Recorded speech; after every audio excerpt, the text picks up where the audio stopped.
love lives here. So this year here at Riverside Center for Spiritual Living, we are working with the theme of Riverside Thrive, Live Your Best Life. And as I mentioned at the top of our time together, that we have for the past 2 months been looking at laying the foundation. We've been talking about the core concepts, most of the 10 core concepts of this thing that we teach here, this philosophy that we teach here at Centers for Spiritual Living. And so we've been looking at our core concepts, and we've talked about most of them. And today we're focusing on core concept number 8. Core concept number 8 is the power of forgiveness. It is talking about forgiveness. You ready? You ready to buckle in? All right, here we go. Because last week when we talked about releasing, and I invited you to do the process of going in and listening to what it is that you are being called to release so that you can step greater in, closer, and more in alignment with the vision of 2023 for yourself, for your life. As I've been inviting you to do that, perhaps what came up for you last week to let go of, I don't know, was resentment, blame, shame, finger pointing, accusations. Some of those things maybe came up. All right. Very common for those things to come up. And I'm seeing a lot of heads going, All right. So very common for those things to come up. So one of the key practices that we can use to release these things is the practice of forgiveness. And perhaps that even came up for you as like, okay, yeah, my next action step or the next indicated step or what would support me in releasing this thing that's come up for me to release would be the practice of forgiveness. Yeah? Maybe that was one of them for you. Forgiveness. That's why we have the slide there that goes, do what? Do what? Right? I love the little dog. It reminds Jocelyn of Ed's and my dog Paisley, because Paisley can do her laying her ears back and give you the side eye like, I don't think so. Because when we talk about forgiveness is one of those words that's like, I don't want to forgive. If I forgive, then I have to forget, and I'm not willing to forgive, and I'm not willing to forget because they did me wrong. They did me dirty. How could I ever forgive that? No. Don't ask me to forgive. I'll do all kinds of other stuff. I will sit on my meditation cushion. I will pray. I will vision. I will go walk a labyrinth. I will do all kinds of practices, but do not ask me to forgive because, it's unforgivable what happened to me. Absolutely, positively. No way, no how. I was going to say something else. But anyway, no way, no how, right? So what we talk about forgiveness here at Centers for Spiritual Living, when we look at how we approach spirit, how we approach one life, one power, one presence, how we approach the oneness, the universe is happening in the eternal now. Each moment is complete and perfect within itself. There is a divine order, there is a divine harmony. Remember that if there is only one, it's all wholeness. Everything is included in the wholeness. There is complete integrity in the wholeness. There is nothing outside of the one, right? So, in this universal harmony, justice without judgment is always automatic. It's an infallible principle. There cannot be any place for divine anger, the wrath of God, unforgiveness, or punishment. God's not coming to punish you because you look cross-eyed at your sister when you were 5 years old, right? You're not going to burn in Hades forever and ever. Doesn't work that way. Because if God is all in all, if Spirit is all in all, it is the one. It is one love, one power, one presence. Therefore, it cannot be hate. It cannot be anger. It cannot be disappointment. It cannot be like shaming and, oh, you shouldn't have done that. Because it's love. It's unconditional love. So the worldly suffering that we experience is simply a misuse of the divine principle. And what is that divine principle? That divine principle is the law of cause and effect. So when we stop making the mistake, the effects of our mistakes stop happening. Wow, right?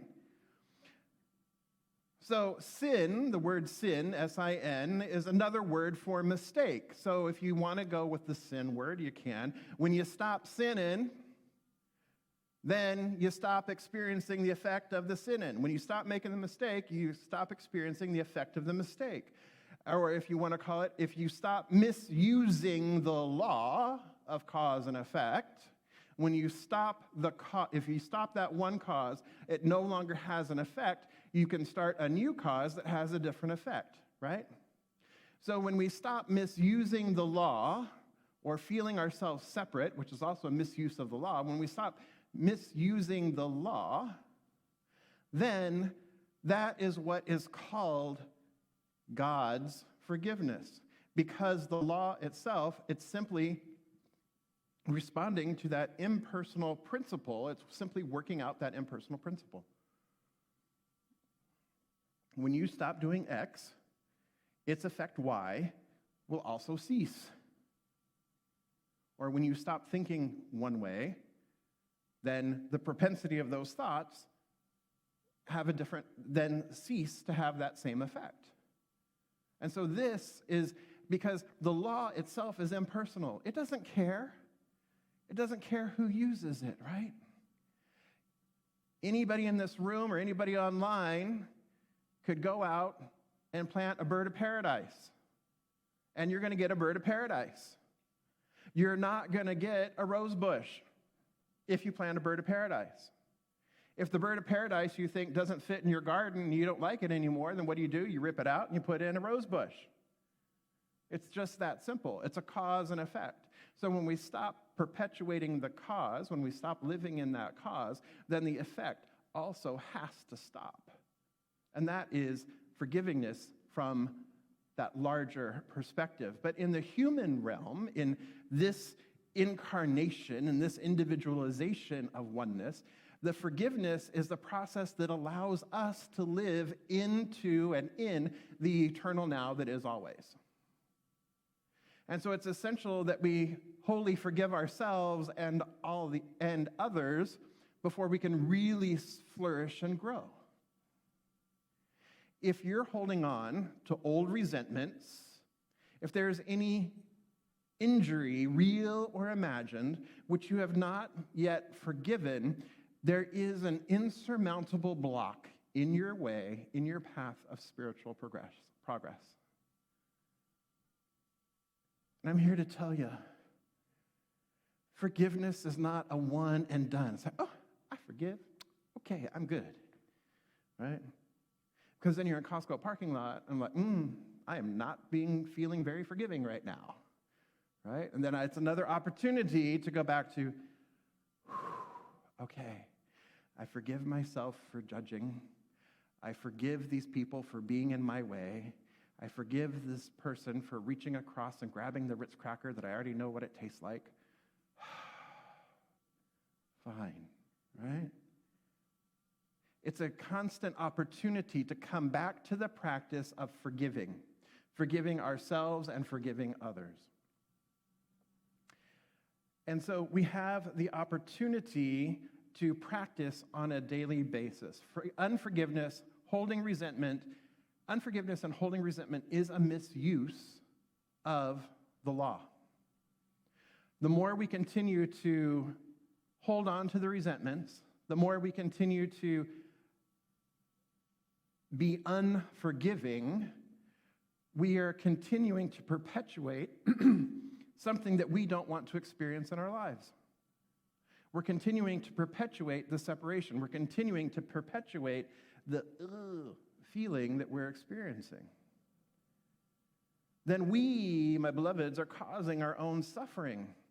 Because I can guarantee you the people that did me wrong earlier this week are probably sitting on a beach drinking a Mai Tai or a margarita right now. And they have no clue that they did me wrong. None. So, who's in prison here? Who's suffering here? Not them. They're having a good old time watching the waves roll in, laying back underneath the rattan umbrella, drinking their umbrella drinks.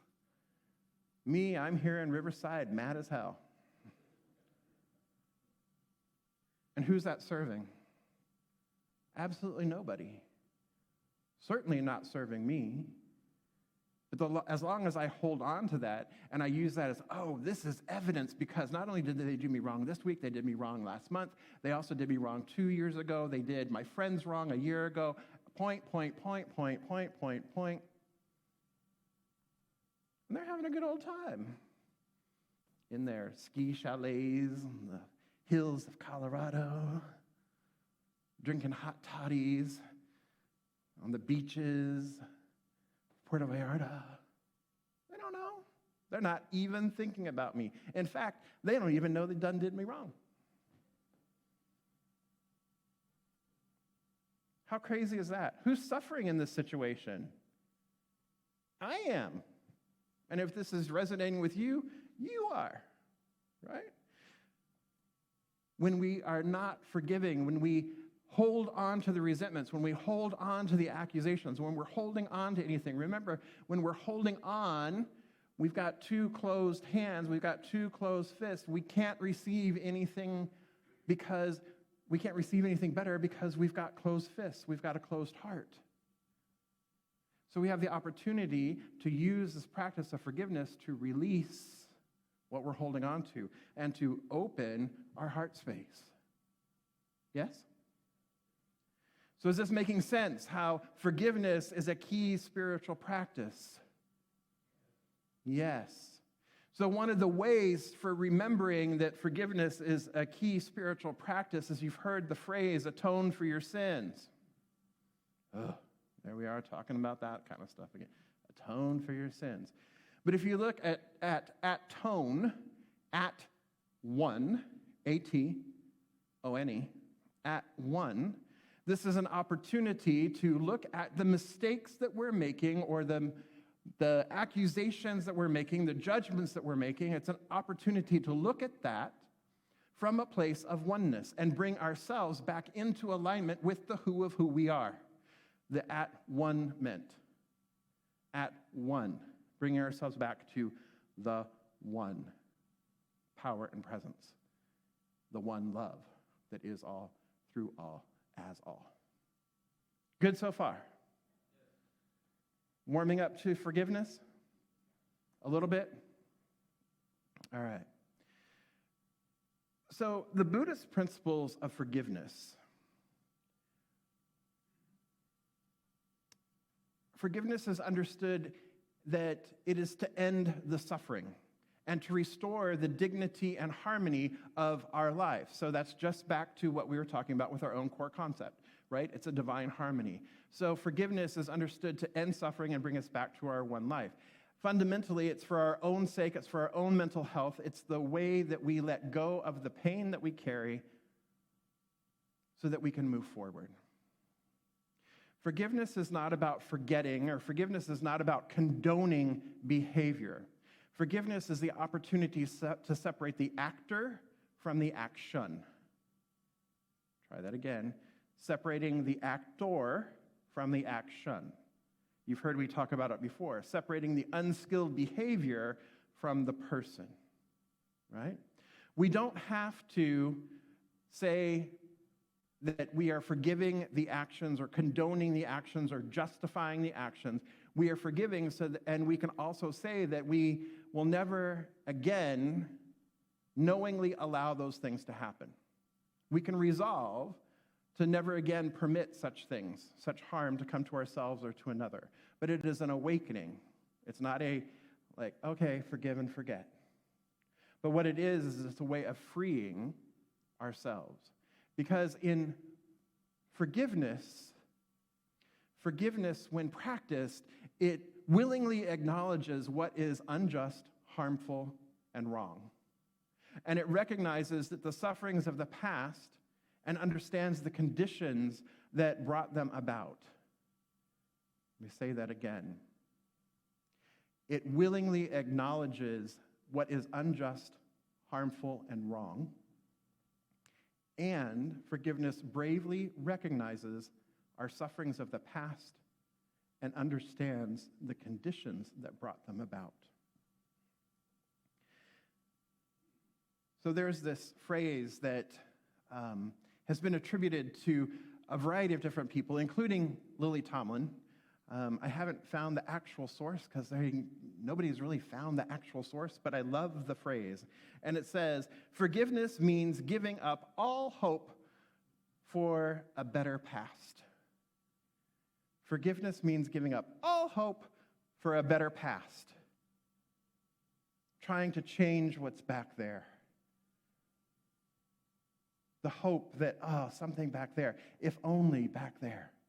So that hope keeps us focused behind us, where forgiveness turns us, allows the past to be what it was, allows us to look at it, accept it for what it was, acknowledging what is unjust, harmful, and wrong, but it recognizes that those are the sufferings of the past, and it understands the conditions that brought them about, which then brings us to a place of choice. And what do we know about choice? Choice is empowering. When we have a choice, when we see an option, when we see multiple paths, even if it's just 2 or 3 or 4 or 5 or a gajillion paths, once we have that choice, then we have freedom. We have a way forward. We have a pathway forward rather than looking in the rearview mirror and holding on to the hurts, holding on to the pain, holding on to the stories. Forgiveness is an act of the heart. It's a movement to let go of the pain, the resentment, the outrage that you may have been carrying for so long. It's an easing. And I would say for all of us, forgiveness is a process. It's an ongoing process. And especially when you've been deeply wounded, this work of forgiveness can take a long time. It can take years. You may go through many stages like grief, rage, sorrow, fear, anger, confusion. But in the end, if you keep working with the forgiveness practice, if you keep working with the forgiveness, and you allow yourself to really experience the pain that you have experienced and work through, forgiveness will come as a relief and a release in your heart. So this morning, I want to share with you a Buddhist practice of forgiveness. So we're going Buddhist here now, okay? This is what I love about our tradition. We draw from the wisdom of all of the major world's faith religions or faith traditions, and we draw from the ancient wisdom that is and the eternal wisdom that is. So there's a 3-step practice for forgiveness in Buddhism. There's multiple practices, but the one I'm sharing with you today is a 3-step practice. The first one is forgiveness of others. Then forgiveness for those who have hurt or harmed you, and then self-forgiveness. The reason it's done in this order is because there's a greater compassion, because when we understand that even though we are the protagonist of our own stories, we might be the antagonist of somebody else's story. In fact, we probably are the antagonist of somebody else's story, right? So while we're feeling really good about ourselves, we may have done harm. In fact, it's not may have.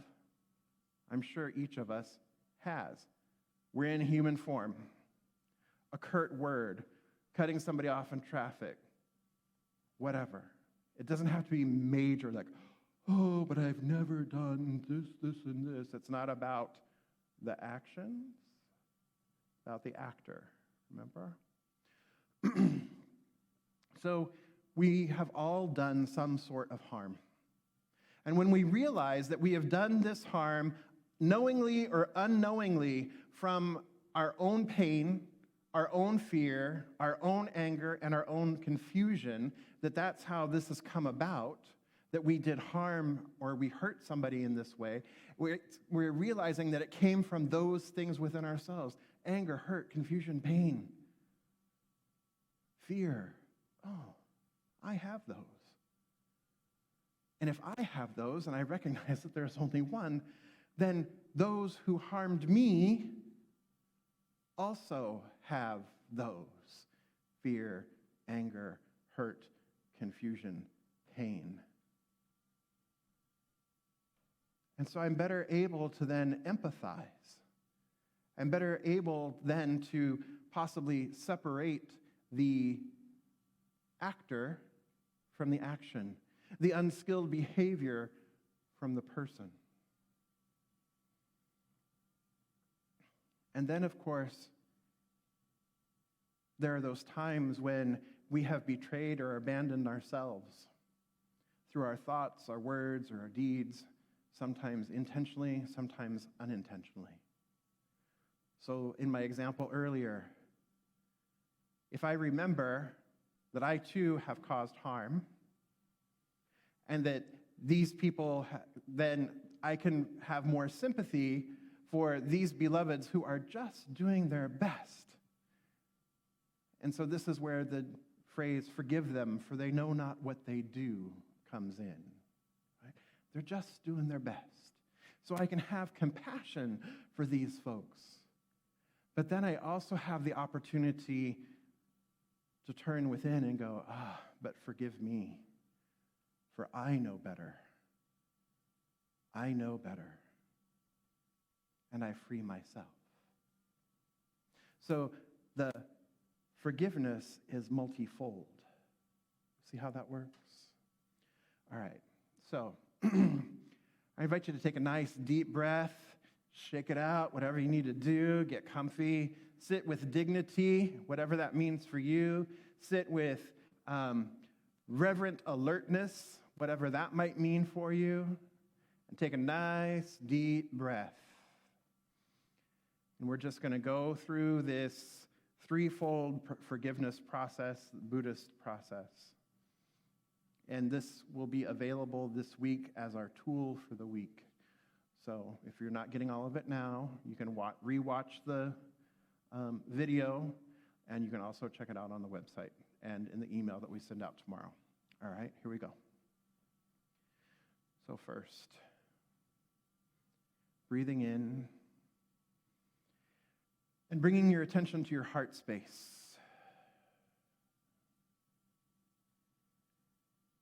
Feeling the openness of love.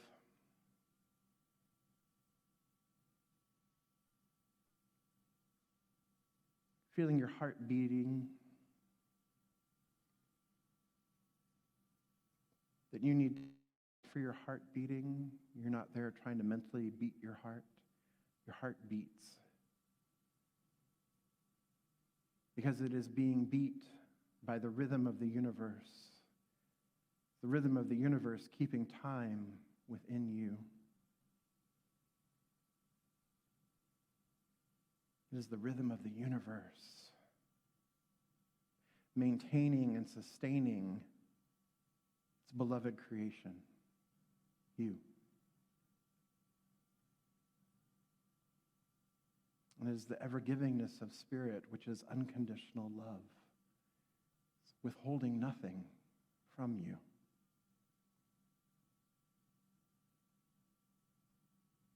So in this eternal now moment, feeling the connection with spirit,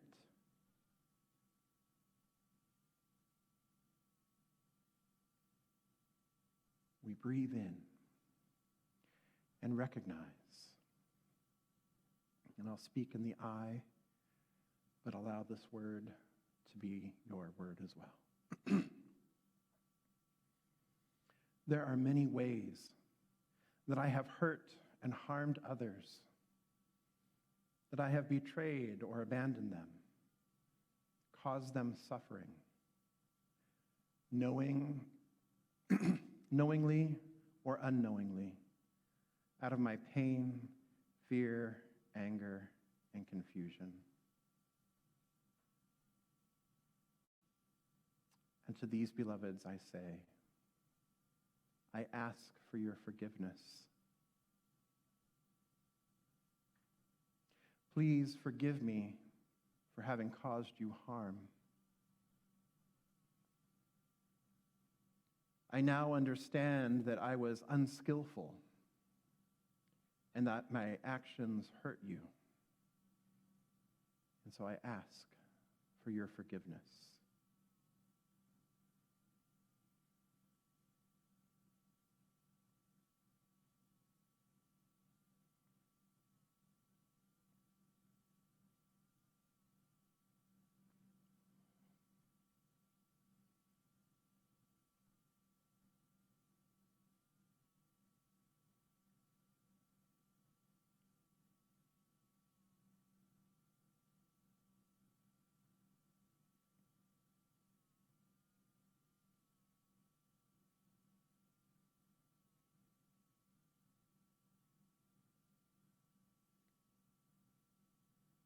And with the next breath, I recognize there are many ways that I have been harmed by others, abused or abandoned, knowingly or unknowingly, in thought, word, or deed.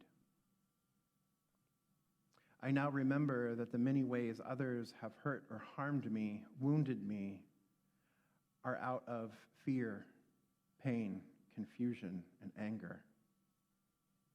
I have carried this pain in my heart for far too long. And to the extent that I am ready to do so, I offer them forgiveness. To those who have caused me harm, I offer my forgiveness. I forgive you.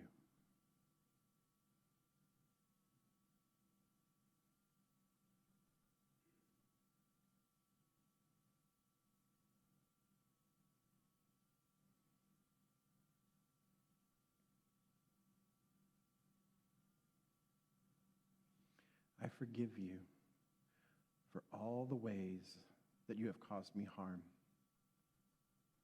I now offer you forgiveness, whether the hurt came through your actions, thoughts, or words. I know that you are responsible for your actions, and I offer you forgiveness.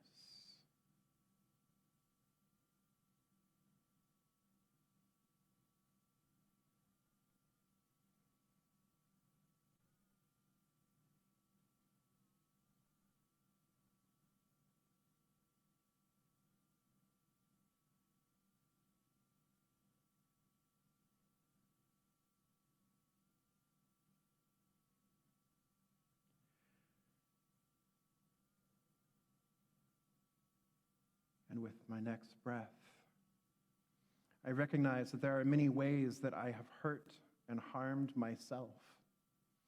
I have betrayed or abandoned myself many times through thought, word, or deed, knowingly or unknowingly.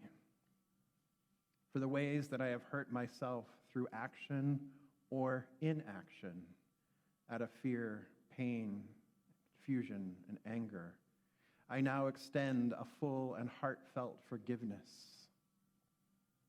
I forgive myself.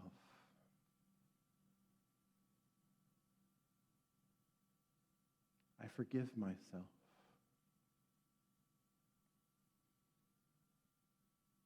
I forgive myself. I forgive myself for all the ways that I have caused myself harm.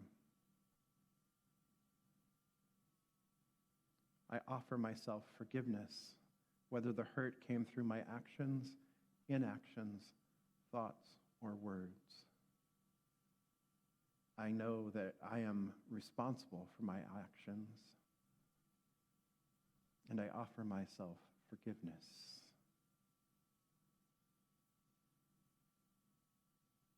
I forgive myself.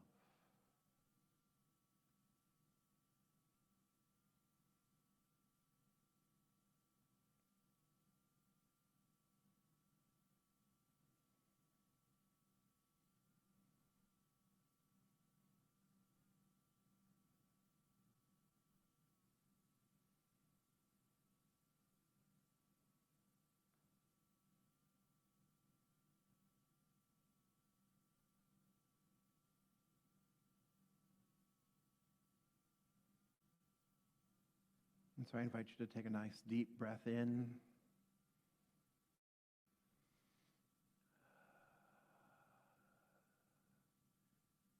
Feel your presence here in your body. Feel your presence here in your room, in the room where you are seated. I invite you to return your awareness to the here and now, to the physical here and now, which is but a moment of the eternal here and now. Forgiveness, my beloveds, is about freeing ourselves. It's not for anyone else. It's for ourselves.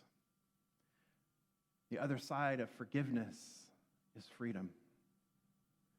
And as I said, freedom is not just a one-time deal. That's why Jesus said, forgive 70 times 7, meaning that forgiveness is an ongoing process. It's an ongoing process. It's an ongoing process. But it is a process of freedom. It is a process of freedom. I'll close with this story. It's a brief story of two former prisoners of war who meet up after many years of being freed. They meet up together, and the one gentleman says, "So, have you forgiven your captors?" And the other man says, "No, never." And the first man says, "Ah, well then, they still have you in prison." And so it is. All right. So I invite our practitioners to please stand and surround the sanctuary, as well as our core council members. I invite them to stand and surround the sanctuary. And I invite our band to take the platform. And let us come together in consciousness. Yep.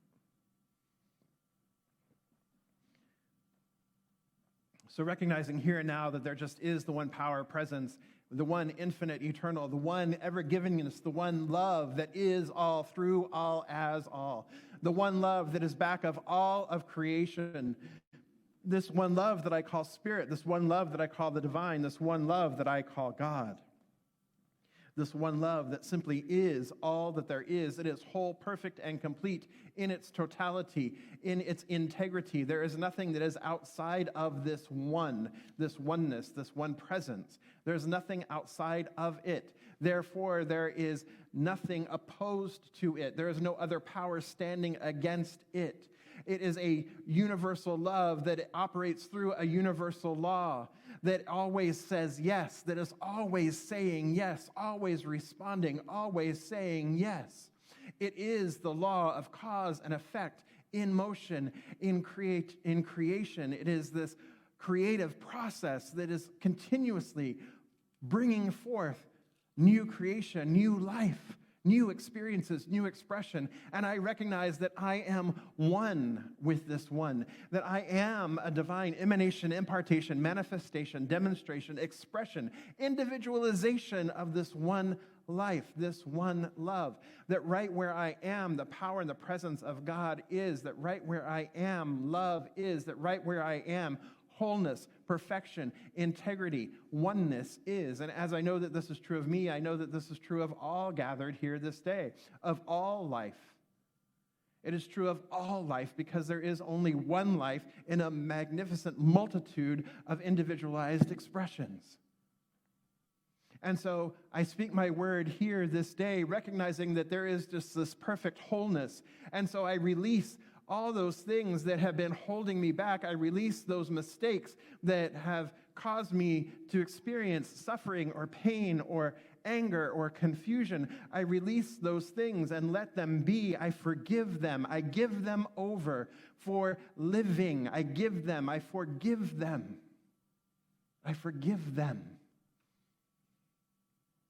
I forgive the actors, including myself, recognizing that it was out of this confusion, it was out of fear, it was out of anger, it was out of pain that I caused harm, or that harm has been caused. And so recognizing this deep compassion and returning to my oneness, returning to my at-one-ment, returning to this oneness, returning to this knowing, I set myself free. I set myself free from the pain, from the suffering. And I step forward freely into a new day, into a new way of being, into a new experience. I call it good, and I claim it here and now. Trusting and knowing that it is done as I believe. It is done as according to the propensity of my thoughts. It is done as I take action. That every thought, every word, every action is a reflection, is a transparency through which the divine is making itself known, because I am here to be the power and the presence of love made manifest. That is the purpose of my life. That is the purpose of all life, of each individual. And so we say yes to that purpose. We say yes to love. We say yes to life.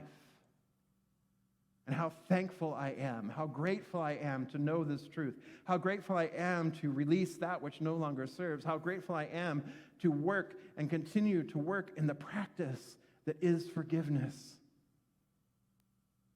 How grateful I am to be fully present here, now, in the eternal now moment. And so I release this word into the law, assured that it always says yes, as it is spoken. I let it be, and so it is.